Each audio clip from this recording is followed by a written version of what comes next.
নামাজের পরে বড় মসজিদের ডিসপ্লেতে নামাজের ডিসপ্লেতে যেটা ছিল ওইটাতে লেখা উঠছিল আওয়ামী লীগ আবার ফিরবে জয় বাংলা বলে একটা স্লোগান, এটা লেখাটা ছিল। তো এটা মুসলিমরা দেখেছে, ছাত্র জনতা দেখেছে, আমরা এখানে দেখার জন্য আমরা সবাই চলে আসছি।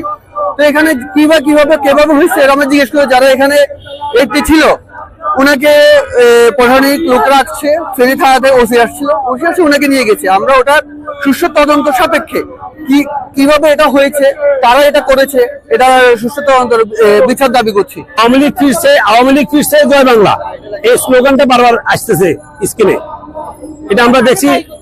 আমরা এখানে দায়ী করতেছি, আসলে কাউকে নির্দিষ্ট করে দায়ী করার মতো অবস্থা আমাদের না। আমরা চিন্তা চেতনা করছি এখানে যে অফিস মেনটেন করে, কম্পিউটার মেনটেন করে, এখানে যে এই স্ক্রিনটা যারা কন্ট্রোল করে তাদের মধ্যে কেউ না কেউ এখানে জড়িত আছে, নতুবা ওই কন্ট্রোল রুমে সাধারণ কোনো পাবলিক যাওয়া হয় না।